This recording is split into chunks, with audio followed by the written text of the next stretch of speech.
Good morning, everybody. Let's check that we're going live here. Here we are. We're live.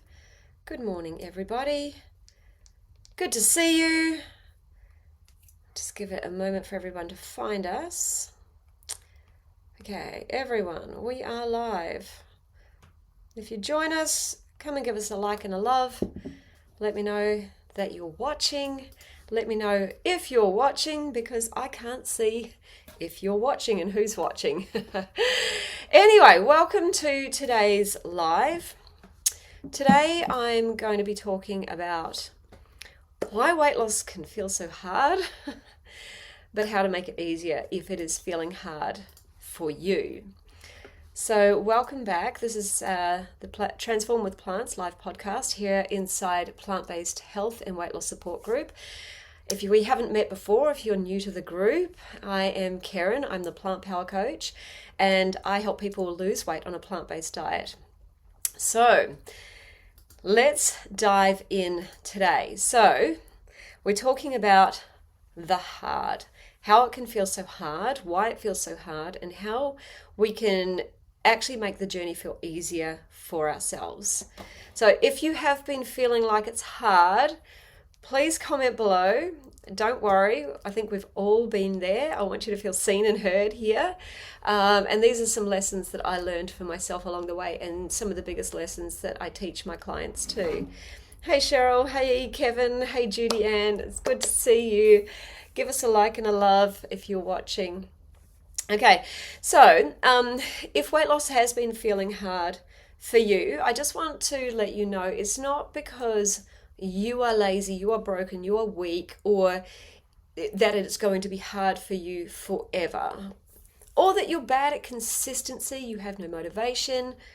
It's none of that. It's often that we have been taught that weight loss needs to be hard, and it feels hard because of the systems that we try to follow.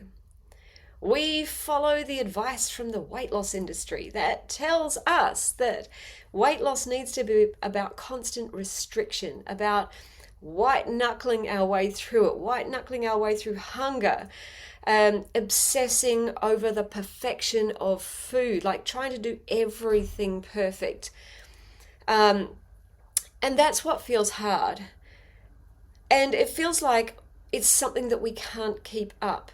It's exhausting.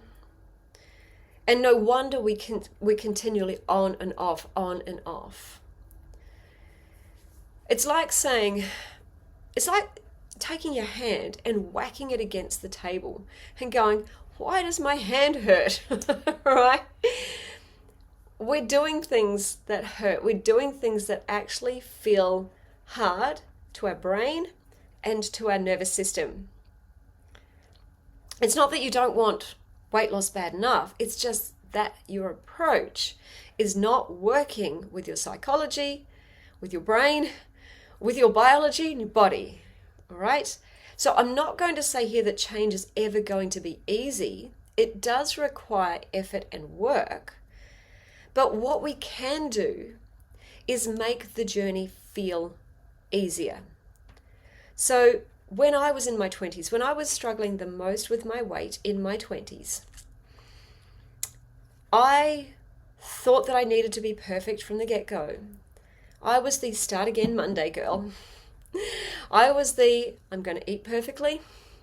I'm going to work out perfectly. I'm going to have hard and punishing workouts because that's the only way to change my body fast. I thought I needed to do it all perfectly because I wanted fast results. However, here's what happened. About 3 to 4 weeks into my journey, every single time, I was so burnt out that I couldn't keep going. I could willpower my way, I could perfection my way through the first few weeks, and then my humanness took over. My emotions took over, life took over, my desire for something simpler, my desire for comfort, my desire for relief kicked in. And boom, I was off track again.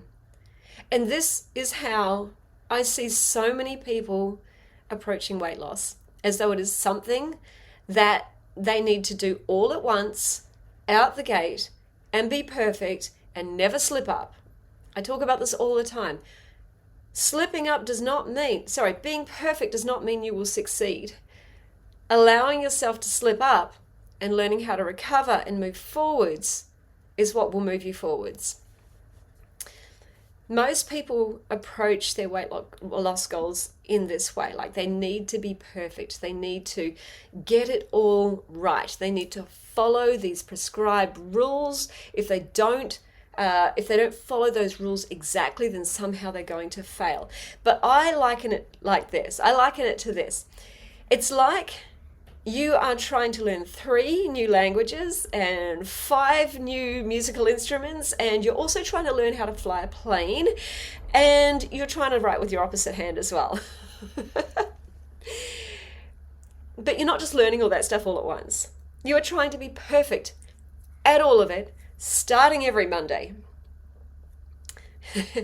And this is when our brain taps out. This is when I see people going into burnout, to overwhelm. They're going into I can't do it. There must be something wrong with me. No, you can absolutely do all of those things. You can learn 3 new languages. You can learn 5 musical instruments. You can learn to fly a plane. You can learn to write with your left hand, but not if you try and do it all at once. That sends your brain into overwhelm, sends your nervous system into shock, and you'll stop. Okay? So here's this thing. The human brain does not like too much change too soon. It does not like change through force. So you cannot just willpower your way through change. It doesn't happen that way. So your brain is wired to keep you safe, to keep you comfortable, to keep you feeling happy. That means you are going to survive. It's not wired to help you change everything all at once, right? That just shocks it. That leaves you feeling like you're not successful. That leaves you feeling like you can't do this. So I'm just adjusting my camera here.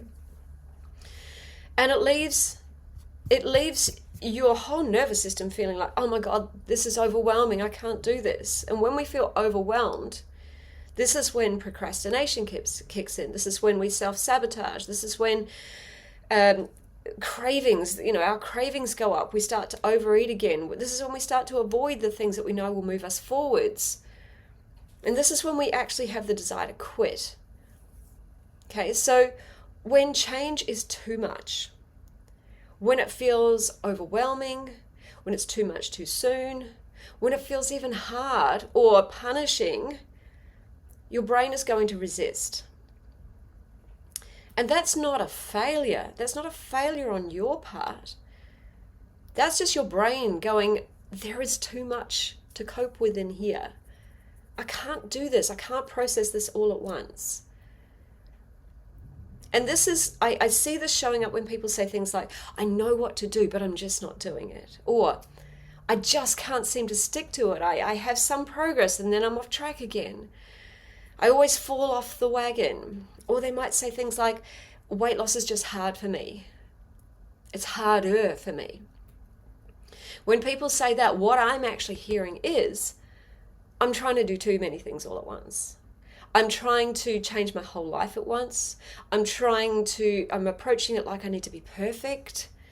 I'm approaching this like it's a punishment instead of building new skills or new habits. Yeah? Weight loss doesn't become easier because you try harder. It becomes easier when you slow it down. When you reduce the overwhelm. When you build skills one at a time. When you focus on small changes that feel easy, feel enjoyable. Changes that you can repeat constantly. When you stop being so black and white about, I must do this and I must not do this. I'm on or I'm off.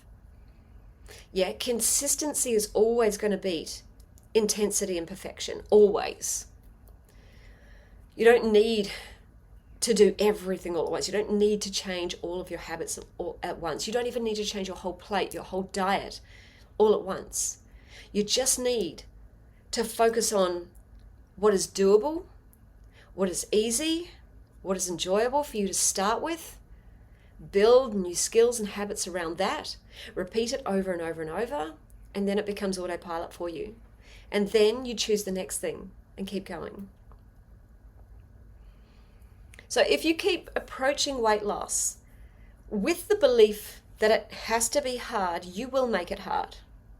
It will be hard. And then, every failed attempt then reinforces that belief for yourselves. Like, it is hard. See, it is hard. And see, I can't do this. We don't want that. Right? We've got to start seeing this from a different perspective. We've got to start seeing that it can be easier. Like so many of my clients that I've worked with, we've really slowed things down. We've made it enjoyable for them. Even when they were struggling to make that change on their own, we've really slowed it down and made the steps that they're trying to take more doable, easier, less focused on perfection. And when you build the approach like this, when you think of it as you're learning new skills, you're building new habits, and you allow yourself to go slower, that's when things can finally start to feel easier. And when they feel easier, then they're more likely to stick. When they're easier and more doable, you are more likely to do it. Your brain releases the resistance to doing it. And the more you do it, the more you're building the skill, the more you're building that habit, and then the more it becomes automatic for you. I mean, think about this. Remember when you were a kid and your parents had to tell you to go and brush your teeth before bedtime. You probably had a lot of resistance to that, right? Because, why do I have to do that? I don't want to do that. But now it's just automatic. You did it so many times that now you don't even think about it. You don't need willpower or motivation to go and brush your teeth. No, it was something you were reminded to do every single night, even if you didn't want to, right? But you did it, and then your brain got familiar with it, and now it's something that you actually enjoy doing before you go to bed, right? Easy. That's what we want to build here. We're building new habits that start to feel effortless because we make them smaller, more doable, more enjoyable, that we can repeat over and over and over, and then they become automatic. This is how being the person who lives at a healthy weight starts to become possible for us. So here's a couple of tips for you. If you feel like you are in the struggle zone, first, right, just stop trying to fix everything all at once. That's the biggest thing, right? The biggest mistake that I do see, trying to fix everything all at once. So a lot of people come to me and say, I need to change this about my plate. I need to get rid of these foods, and I need to start eating more of this food, and I need to start a gym routine, and I need to drink more water, and I need to do all of this all at once. Right? That in itself, it might feel like, logical, but it is still too much all at once. This is why people stall. This is why people feel like they're failing. So I would like you to instead ask, okay, what is one simple thing that I can focus on this week that is going to move me forwards? What is one simple habit change that is going to help me achieve a calorie deficit this week that I can practice over and over and over? I'm just going to practice it for 7 days. Even, I can do anything for 7 days. I like saying that. We can do anything for 7 days. Let's just practice this one thing for 7 days and see how we go. Right? When you just think about it as not a permanent change that I'm making, when you think about, I'm just going to practice this new thing for 7 days, the brain goes, oh, let's go do that, right? It's more on board with the journey. And then it becomes one habit that you're building. And it's not just one change that you're going to make this week, but when you make it doable, right? And you just say, I'm going to test this out this week. Yeah, you start to build a habit out of it. I've been, this month with my clients, I've just got them to choose one simple habit that is going to make the difference for them this month. For some of them, it is about simple changes that they're going to make to their plate. like simple changes. For some of them, it's about, I'm going to pause before I put food in my mouth. I'm going to just ask that simple question. Am I eating because I'm hungry? Or am I eating because I feel emotional? Am I eating just because it's there? Am I eating because I'm in autopilot mode? What's going on? But for each of my clients, it's something different this month. But it is something that is meaningful, and it is something that is currently stopping them from getting to their goals. It's probably the one big thing, but we're breaking it down into something really small. They don't have to focus on everything this month. They just have to focus on this one thing. So if you are struggling, what is one small commitment, one small habit that you can focus on this week that is going to move you forwards? It doesn't have to be perfect. It doesn't have to be big. It doesn't have to be dramatic, but it is going to be meaningful and it's going to be helpful. There's a great saying that says, small hinges swing big doors. And those small habits, those small changes, they add up over time. They significantly add up over time. If you think about the example of people in finance talk about, what is it? If I gave you $1 million today, would you take that? Versus if I gave you, I think 1% and then we add 1% interest, or $1 and we add 1% interest, or something like that over time. And most people are like, oh, I'll take the money now, thanks. But when you look at the equation, that adding the interest over 30 days actually gives you more money. So that's what I want you to think about as well. I just pulled that example out of my head, so I don't actually remember the exact quote, all right? But there is something like that says the compounding interest of small changes adds up significantly over time. So, some changes for you. First of all, the most obvious thing that you could do is simply look at your plate and look at what you are actually eating. Now, I'm not talking about calorie counting. I'm talking about just take a photo of what you are putting into your mouth and look to see how you can make it slightly less calorie dense. What are you eating? What are you cooking with? Are you cooking at home? Maybe that's your thing. Maybe your habit is to say, okay, well, this week I normally eat out 3 times a week. This week I'm going to pare that back to 2. And that one day is really going to help me get into more of a calorie deficit that will move me forwards. Are you still cooking with oils? If you are still cooking with oils, let's look at removing the oils. That is a simple change that you can make that has a massive impact on the total calories that you eat over a week. If you're not cooking with oils, maybe look at your plate and go, I can see I'm not having enough vegetables. I can see that only 1/4 of my plate is vegetables. Let's look at just doubling the vegetables and see what happens. Okay? Think of it as an experiment.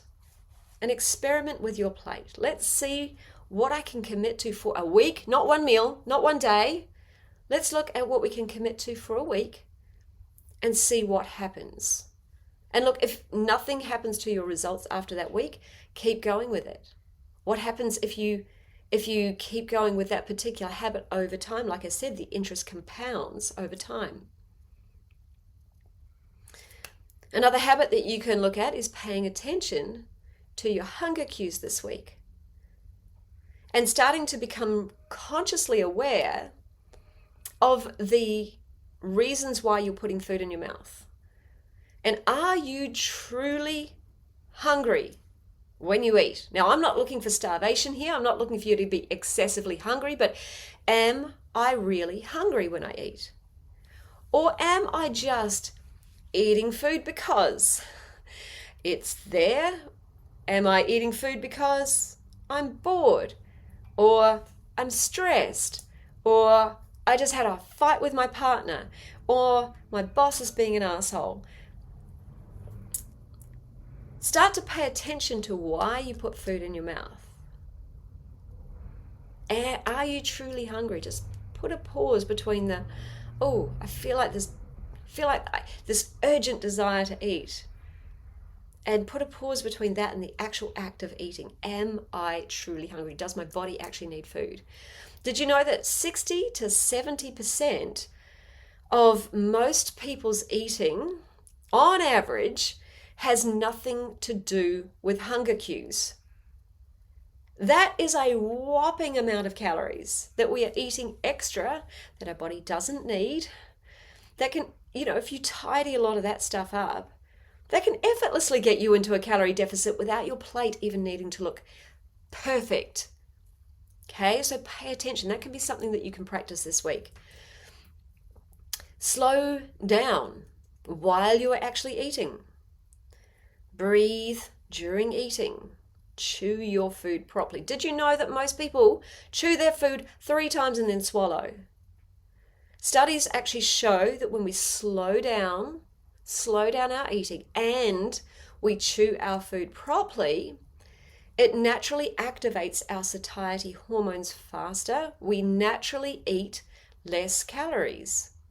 So here's another way to be able to eat less calories without needing to be strict or willpower your way into it.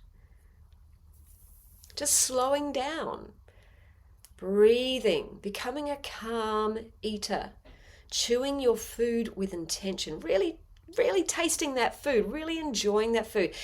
Margaret, I see you're watching. Even if you're putting a bag of chips into your mouth, slow down. Thanks for joining, by the way. Slow down. Eat it with awareness. Enjoy it, right? When you chew that food properly and you slow down, that's a natural way to find that satiety point. Okay? So notice where you might be eating too fast. Notice where you're not chewing your food properly. And notice where you might be overeating or just cleaning that plate because you always have, because that's your automatic habit. So we're becoming consciously aware of our automatic behavior now. You might want to replace night eating or boredom eating or mindless eating, emotional eating with another habit, not food. So these are just some ideas that you could start with working on first. It's not asking you to work on all of this all at once. It's just like some ideas that might get you thinking, I noticed that, I'm not actually hungry when I sit down to eat my meals. I notice that I just clean the plate because I always have.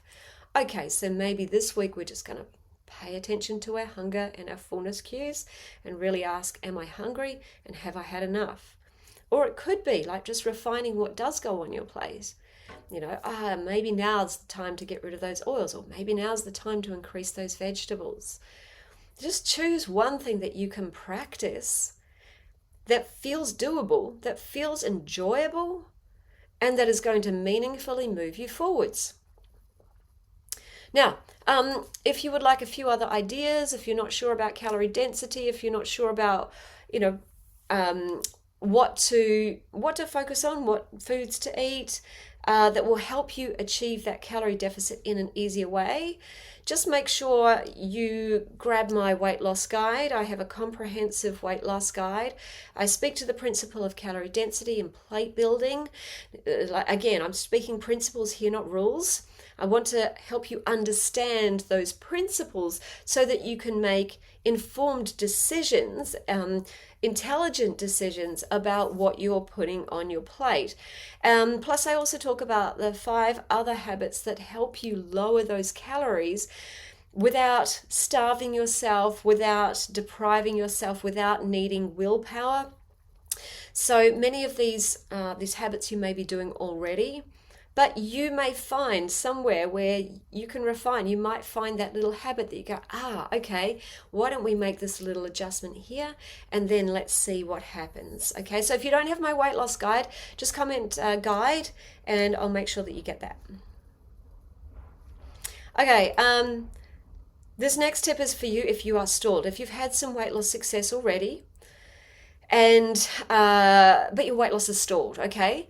So at this stage, we often think we need to push harder. We need to have more discipline, more perfection, push harder, go harder. It's not necessarily that. When we've had some success, now it depends on how far away you are from your goal too. If you're a long way off, then sometimes the smallest refinements can actually move you forwards. When you are closer to your goal, oftentimes it is really little refinements that are going to make the difference for you. So all I want you to do is, what can I refine or do better? Or the other question is there anything that's actually slipped? Have I been so focused on what's going on my plate that I realize I'm no longer paying attention to my hunger and fullness cues, all right?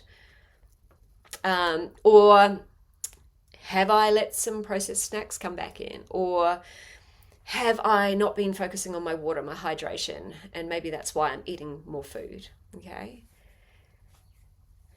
So just some questions for you. Again, it's exactly like I just talked about. Like, am I actually hungry when I eat?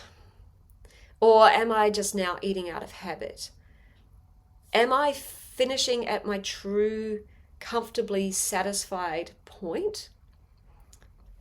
Or am I just cleaning the plate because I'm used to piling a certain amount of food on my plate and I'm now just eating out of habit? This has been one of the big things for one of my clients. I'll just pull up a comment that she said the other day.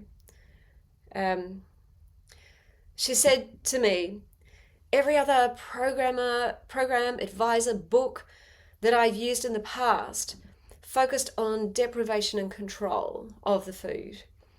She said, you've been the only person to flip the tables and focus on choosing and enjoying what is good for you and not exerting more control over what is bad. And that was key for her. She said she's continuing to deprive herself, and eventually she was continuing to deprive herself in the past, and eventually that will rebel.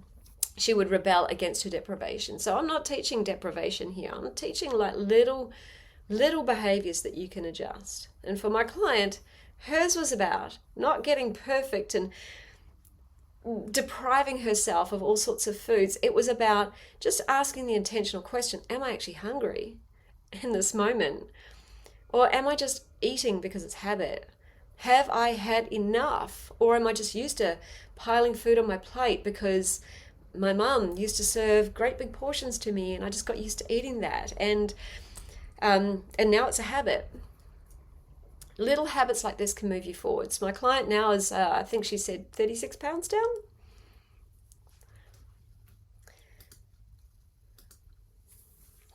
So look for areas where you might be just grab-assing food, finishing somebody else's plate, nibbling while you cook, pinching food off somebody else's plate, snacking just because you always have.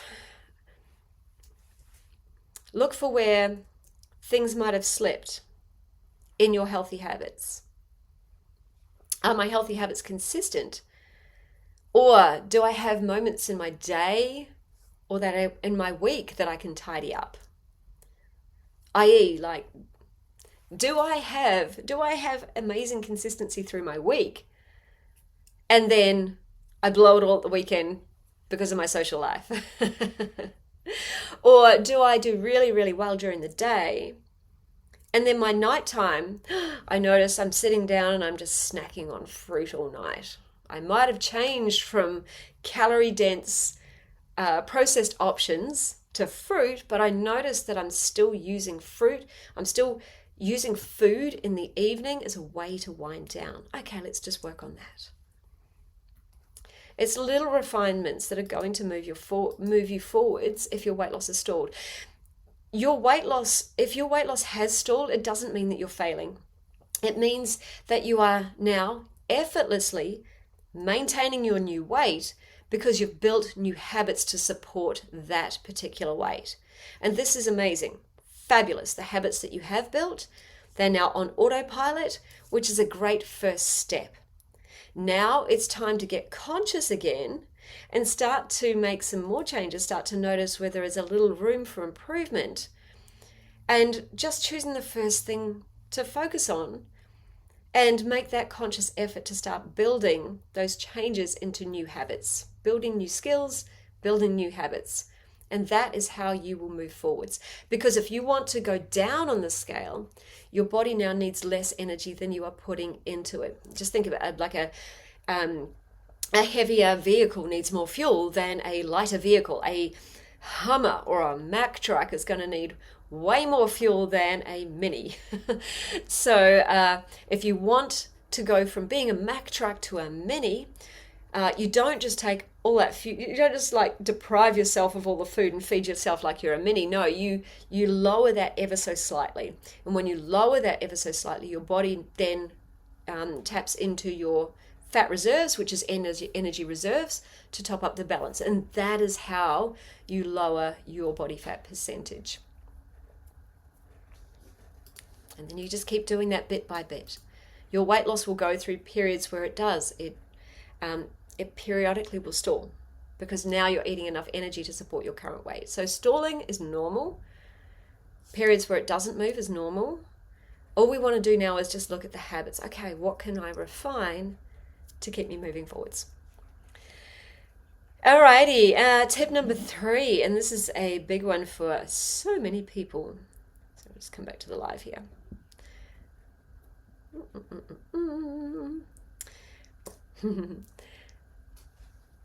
People feel or think that success feels like, tip number 3 is weight loss has to feel calm. It has to feel calm, not tense, not chaotic.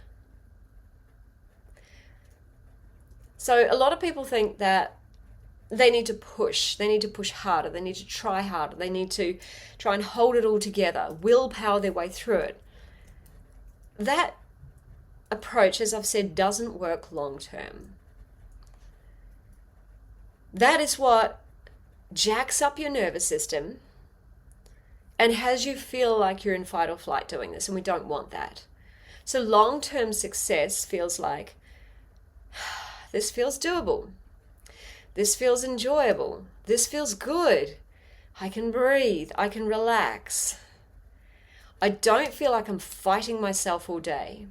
I don't feel like I'm struggling to keep it together all day, every day. I don't feel like I need to be perfect in order to succeed. No, it feels doable, it feels enjoyable, and it feels good. So for most people, like for most of us, we have stressful enough lives as it is. We've got shit going on every single day. We've got, some of us feel like we can barely keep it together as it is, just managing our lives, okay? We're working long hours. We're looking after other people, putting other people's needs first, and we barely feel like we've barely got a moment to sit down and relax ourselves at the end of the day. The last thing we need to do is lump more hard onto our lives.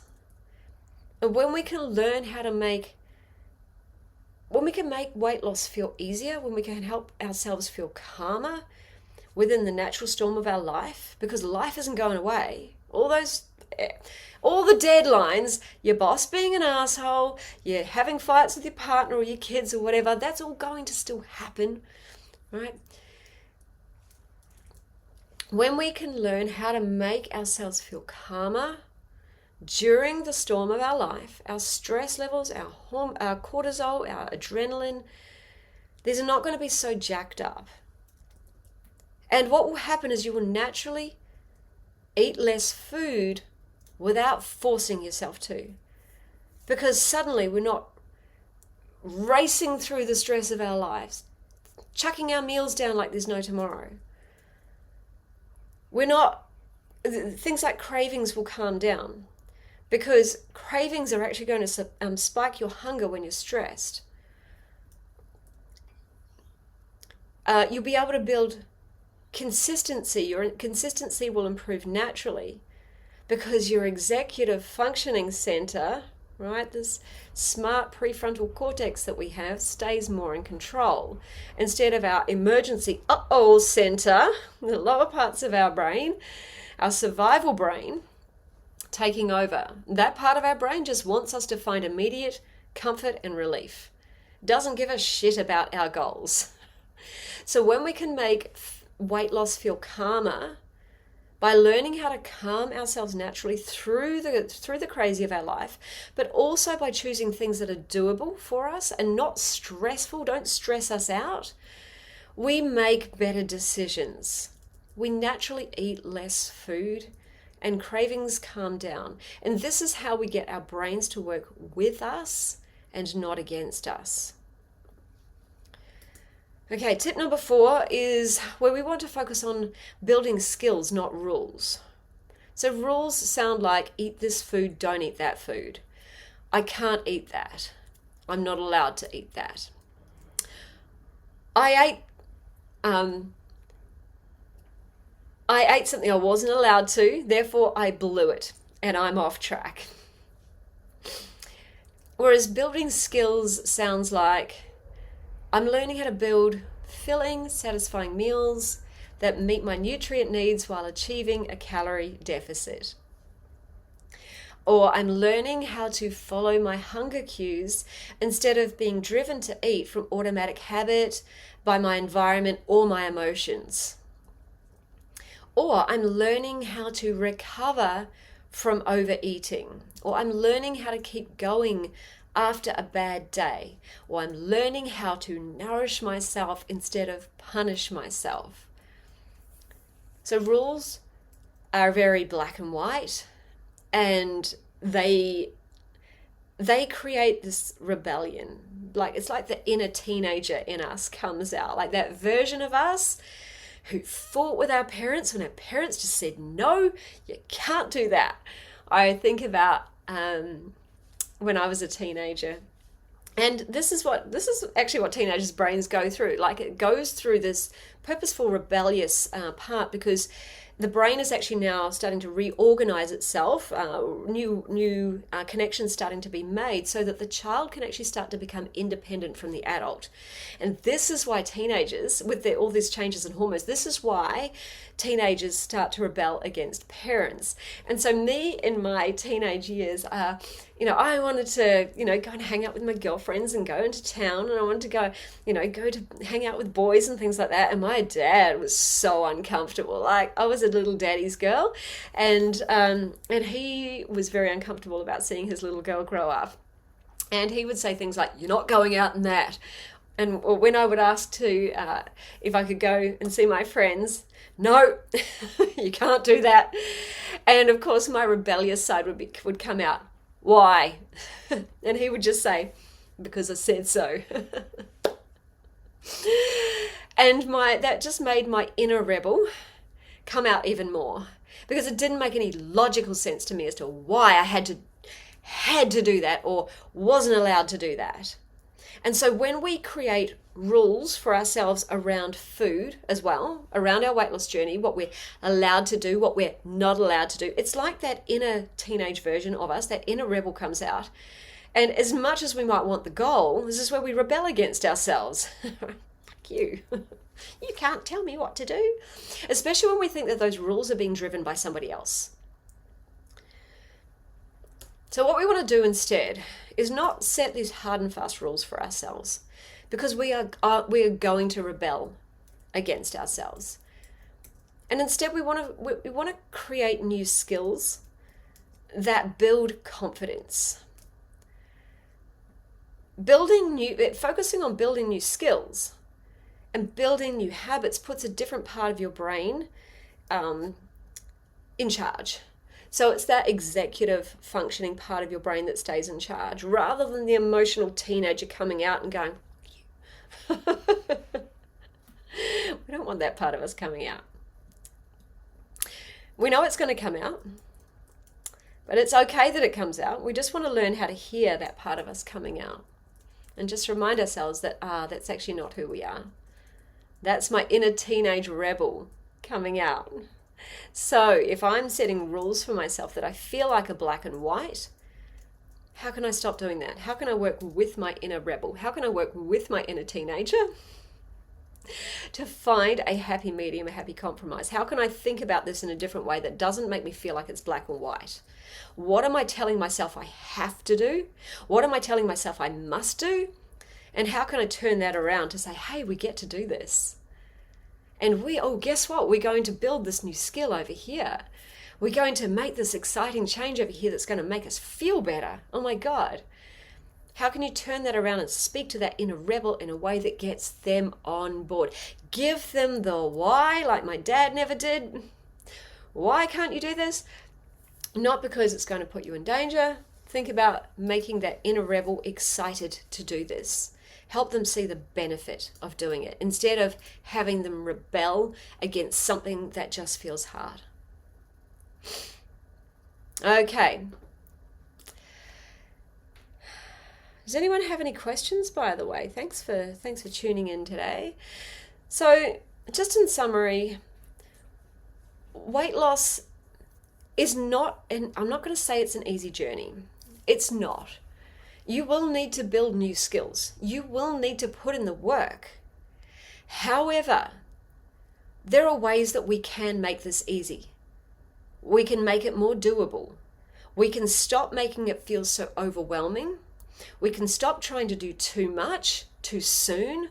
We can stop trying to think that there is a black and white way of doing that there's one way, that there are hard and fast rules that we need to follow. And how can we make it slower? How can we slow down what it is that we're focused on?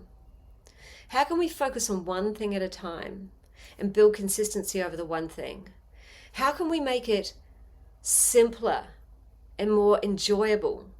When we enjoy the process, we are more likely to do it, because we need to enjoy the process of losing weight, because how you lose the weight should be how you want to live the rest of your life. Do not be doing something that you don't want to continue doing for the rest of your life.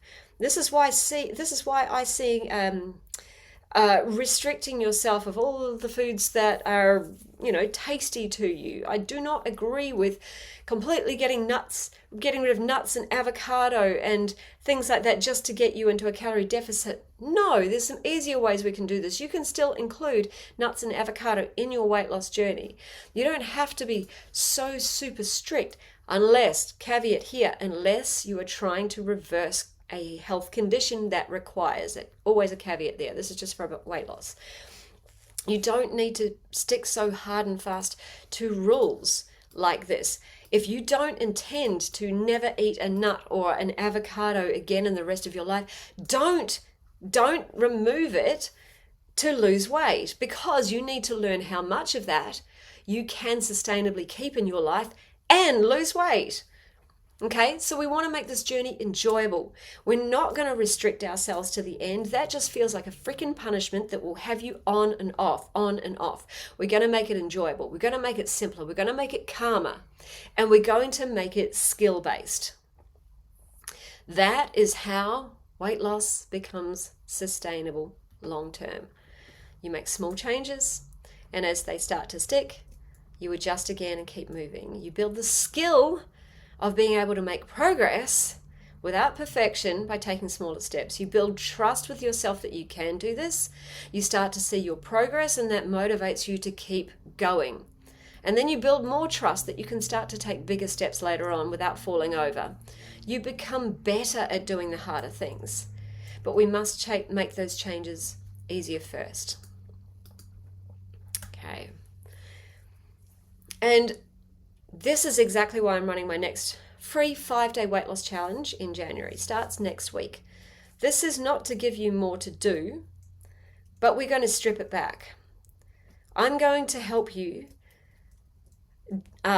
determine what small changes are going to be appropriate to you for where you are at right now, that are small and doable, that you can practice building consistency with, and then maintain. Habits that work with your brain, not against them. We're going to strip back the chaos. We're going to stop trying to change everything all at once. This is not about more information. This is about habit building. And it's going to be meaningful for you, because I'm going to work with you personally, one-on-one. We'll have 5 days of small group coaching, plus I'm going to work with you one-on-one to help you identify the small habits that you can make that are going to be meaningful for you moving forwards. So if you are sick of starting over, sick of the on and off, sick of feeling burnt out, sick of making it feel hard, and you want to start making this feel easier and doable, then comment challenge below and I will send you the details. All right, team, if this live has hit you today, I want you to hear this clearly. You're not broken or failing or behind, okay? The diet industry hasn't been giving you the right information. It's been teaching you the hardest way to do this, and there is a way that we can change that. So let's go. Join my challenge and I'll show you how. And if you are or happen to be watching the replay on YouTube, please like this video, subscribe to the channel, and share this message with anyone that you think needs to hear this today, because I know there are a lot of good people out there thinking that there is something wrong with them, that they are struggling, when really it's just the strategies that they've been given. It's time to help you succeed. 2026, everyone's saying this is our year, so let's do it. Let's do it, folks. Let's make this our year. If you want to succeed, comment challenge below and I'll reach out to you with those details. Okay, ciao for now, team.